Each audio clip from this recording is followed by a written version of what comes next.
रब इश्रह ली सदरी वयस्सिर ली अमरी वाहलुल उक़दतम मिन लिसानी यफ़क़हू क़ौली। अस्सलाम वालेकुम, डॉक्टर सनिया Bashir here, consultant diabetologist institute of diabetes टेलीकेयर। उम्मीद करती हूँ कि आप लोग सब खैर खैरियत से होंगे और यकीनन शुगर के साथ अपनी ज़िंदगी को बेहतर से बेहतरीन बना रहे होंगे। जब शुगर की बात आती है तो वहीं तमाम जो भी डायबिटीज़ के पेशेंट्स होते हैं उनका कोलेस्ट्रॉल लेवल लाजमी चेक करवाते हैं। कोलेस्ट्रॉल कंट्रोल में रहे उसके लिए हम बहुत सारी हिदायतें भी देते हैं और बहुत सारे लोग अपनी तर्ज ज़िंदगी को, खुराक को बेहतर करते हैं। उसमें ही एक सवाल बड़ा इंपॉर्टेंट आता है कि मैडम बेहतरीन जो तेल है वो कौन सा तेल है और क्या हम सरसों का तेल इस्तेमाल कर सकते हैं, क्योंकि मेरे पास बहुत सारे पेशेंट्स आते हैं कि हमने अपनी जो तेल का इस्तेमाल है अब हम बिल्कुल देसी सरसों का तेल, हमारा अपने जो है वो बीज हैं और हम खुद तेल निकलवा रहे हैं और अब हमने वो इस्तेमाल करना शुरू कर दिया। तो क्या ये सही है? क्या इसमें कोई रेस्ट्रिक्शन है? क्या ये बेहतरीन हो जाता है सेहत के लिए? इस वीडियो को अंत तक जरूर देखिएगा और आप अपनी रूटीन लाइफ में कौन सा तेल इस्तेमाल करते हैं जरूर बताइएगा। वीडियो को बहुत शॉर्ट करते हैं पहले चीज़ को कि कौन सा तेल जो है वो बेहतर है। हमेशा याद रखें कि मैंने पहले भी बताया है कि तेल जो है वो घी की मुनासबत से बेहतर होता है। घी में सैचुरेटेड फैट होते हैं, जमने वाली चिकनाई होती है, जबकि तेल के अंदर ना जमने वाली चिकनाई होती है, अनसैचुरेटेड फैट होता है और फिर उसके कंपोनेंट होते हैं कि मोनो अनसैचुरेटेड है, पॉली अनसैचुरेटेड है। अमूमी तौर पे जो बेहतरीन तेल कंसिडर किया जाता है उसको हम एक्स्ट्रा वर्जिन ऑलिव ऑयल ही कहते हैं।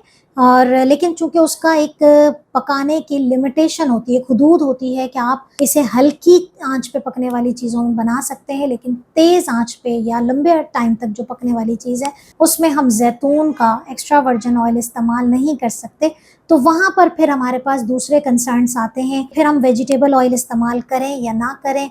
वेजिटेबल ऑयल में भी कहा जाता है कि जो बेहतरीन है, जो रिसर्च प्रूवन है कि वो आपके पास कैनोला का तेल आता है, लेकिन इस पे भी हमने बहुत डिटेल में वीडियो बनाई है, इसका लिंक हमारे पास डिस्क्रिप्शन में मौजूद है। सवाल जो है एक बहुत ही कॉमनली हमारे सामने आ रहा है कि क्या सरसों का तेल हम अपनी रूटीन लाइफ में ऐड कर सकते हैं, तो बताती चलूं। पहली बात तो ये है कि सरसों का तेल अनसैचुरेटेड है, यानी कि अच्छा है, जमने वाली चिकनाई नहीं है उसके अंदर। लेकिन सरसों का तेल जो है उसके अंदर जो एक प्रॉब्लम आ जाती है वो ये है कि उसके अंदर एक कंपोनेंट होता है यूरेसिक एसिड। यूरेसिक एसिड बेसिकली एक ऐसा केमिकल है कि जिसको जानवरों पे रिसर्च की गई तो पता चला कि अगर उसका ज्यादती से आपके बॉडी में मौजूद है तो वो दिल के मसलों को बेहतर करने के बजाय दिल के मसलों को बढ़ा देती है। याद रखिए कि ये एनिमल स्टडीज है, जानवरों पर की जाने वाली रिसर्च है, इंसानों पे की जाने वाली कोई ऐसी रिसर्च मौजूद नहीं है।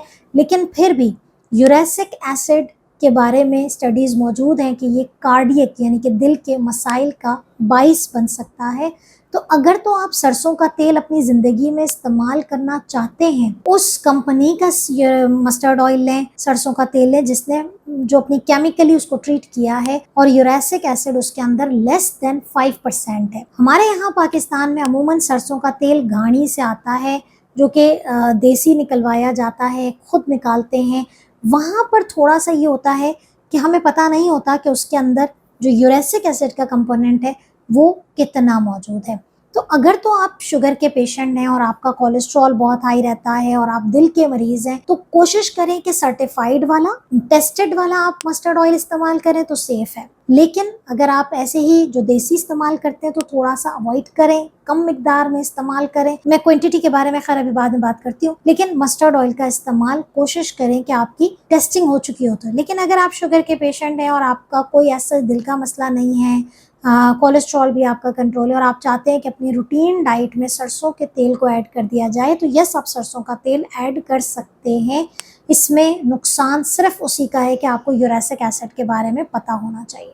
अगेन बात आती है कि अगर आप सरसों का तेल इस्तेमाल कर रहे हैं, आप कैनोला का तेल इस्तेमाल कर रहे हैं या आप ऑलिव ऑयल इस्तेमाल कर रहे हैं, अगेन बात है क्वांटिटी की। तेल एक मील के अंदर आपको एक खाने का चम्मच अलाउ होता है, इसमें आपका सालन भी बन रहा है, आपकी रोटी भी बन रही है। लेस देन 1 टेबल स्पून करें। अगर आपका कोलेस्ट्रॉल ज्यादा है, आपका दिल के मसले हैं वो हो रहे हैं, आपकी प्रॉब्लम शुरू हो चुकी हैं, दिल के अमराज आपको हो चुके हैं, ब्लड प्रेशर हाई रहता है, किडनीज मुतासिर हैं तो आपका तेल की क्वांटिटी और कम होती चली जाएगी। क्वांटिटी हमेशा मैटर करती है। मस्टर्ड ऑयल उस चीज़ से बेहतर है कि आप कॉर्न ऑयल, सनफ्लावर ऑयल और वो तेल इस्तेमाल करते हैं जिनका जो वेजिटेबल ऑयल में आते हैं और उनकी जमने की जो रेशो है वो ज़्यादा है, वो ज़्यादा इंसुलिन रेजिस्टेंस करवा रहे हैं। उसके मुकाबले में यस, सरसों का तेल कुछ बेहतर है एज कम्पेयर टू दैट। आपके पास अगर हम सीरीज बनाते हैं तो ऑलिव ऑयल है, इसके बाद कैनोला ऑयल है जो कि आप अपनी रूटीन के खाने पीने में इस्तेमाल कर सकते हैं।